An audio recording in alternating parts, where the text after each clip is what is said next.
High বন্ধুরা, আজকে আমি সুজি দিয়ে ধোকলা তৈরি করে দেখাবো। তা সুজি দিয়ে কিভাবে ধোকলা তৈরি করি সেই রেসিপিটা আপনাদের কাছে শেয়ার করব। আমার চ্যানেলের নাম হচ্ছে আরজু কিচেন ব্লগ। চলুন তাহলে শুরু করা যাক আজকের রেসিপিটা। এখানে একটা মিক্সি জার নিয়েছি, আর এখানে 250 গ্রামের মতো সুজি আছে। তো এখানে সুজিটা দিয়ে দিলাম।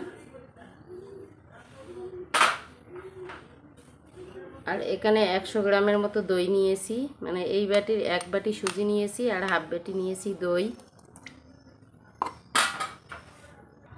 এখানে নিয়েছি কয়েকটা আদার টুকরো, আর নিয়েছি একটা কাঁচা লঙ্কা। আর এখানে হাফ বাটি দই নিয়েছি, তো বাটিটা ধুয়ে হাফ বাটি জল দিয়ে দিলাম। দিয়ে এখন ঢাকনা দিয়ে এটাকে পেস্ট করে নিয়ে নেব। এখন আমার সুজিটা পেস্ট করা হয়ে গেছে, আর এরকম করে নিয়েছি, বেশি পাতলাও না আর ঘনও না। তো এখানে বাটি নিয়েছি, বাটিতে ঢেলে নিব।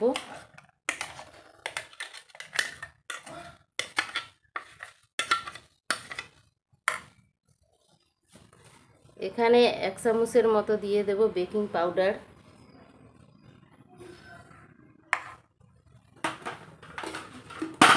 আর এখানে নিয়েছি 2 চামচের মতো চিনি, আর হাফ চামচ নিয়েছি লবণ।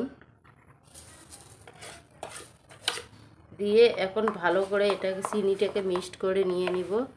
চিনি আর লবণ বেকিং পাউডারটা ভালো করে মিক্সড করে নেব। এখন কিন্তু আমার মেশানো হয়ে গেছে। এটা যত ভালো করে বেশি মিক্সড করবেন ততই ভালো হবে ধোকলাটা, ভিতরটা জালিদার হবে। আর আপনাদের কাছে যদি বেকিং পাউডার না থাকে ইনো দিলেও কিন্তু হয়ে যায়। তো আমার কাছে বেকিং পাউডার ছিল তাই ইনোটা দেইনি। এখানে একটা মোল্ড নিয়েছি, নিয়ে একটা কাগজ দিয়ে দিলাম, সাদা কাগজ। দেওয়ার পরে একটু তেল দিয়ে নেব, সামান্য একটু তেল লাগিয়ে নিলাম।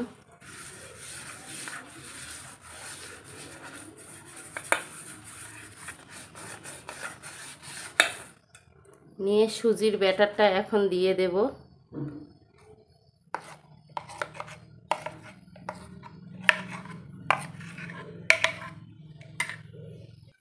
এখন কিন্তু সম্পূর্ণটা দিয়েছি, আর একটু ট্যাপ করে দেব, এরকম করে দিয়ে দিলাম।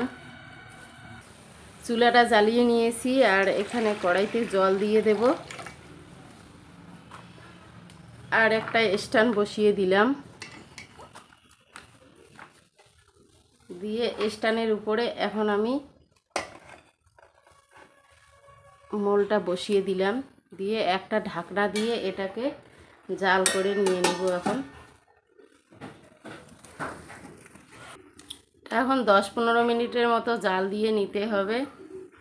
এখন 15 মিনিট পর ফিরে এলাম, ঢাকনা খুলে দেখব এটা হয়েছে কি না।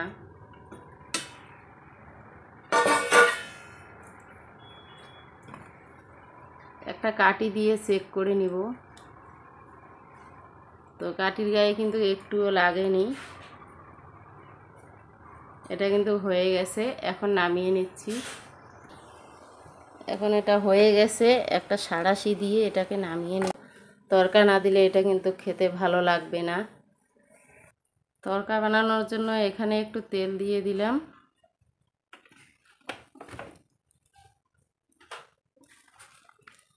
এখানে তড়কা বানানোর জন্য এখানে নিয়েছি জিরে, সর্ষে, আর এখানে কয়েকটা কাজু বাদাম নিয়েছি, আর এখানে নিয়েছি ছোলার ডাল। তো এখানে দিয়ে দিলাম।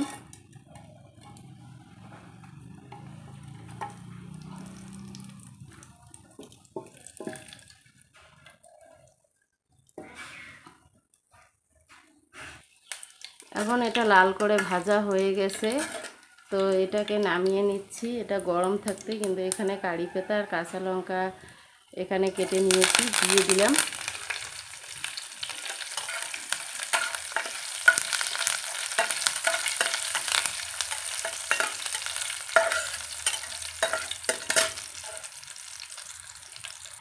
তো তো মোলটার থেকে এটা তুলে নিব, সেজন্য সাইডগুলো কেটে নিব।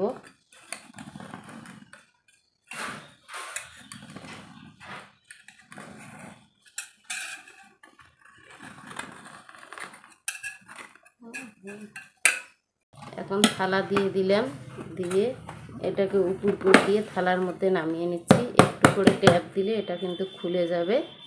তো দেখো খুলে গিয়েছে। আর আমি কাগজটাও তুলে নিচ্ছি এখান থেকে।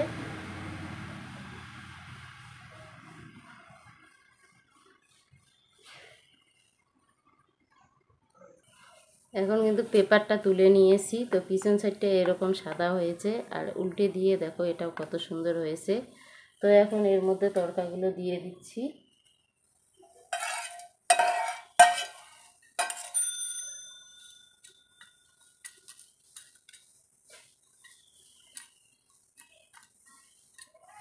এখন তরকাটা দিয়ে দিলাম। এটা তরকাটা দিলে কিন্তু খুবই টেস্টি হয়। আর এটা সকালের নাস্তা আর বিকেলের নাস্তার জন্য এটা কিন্তু খুবই ভালো। খুব সহজে এটা কিন্তু বানিয়ে ফেলা যায়।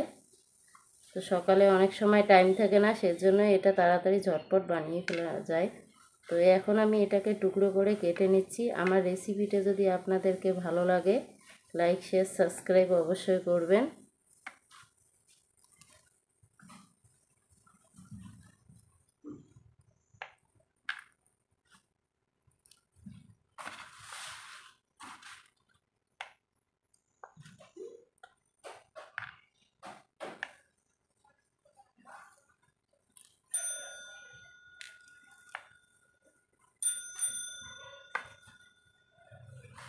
দেখো কত সুন্দর ফুলেছে আর নরমও হয়েছে।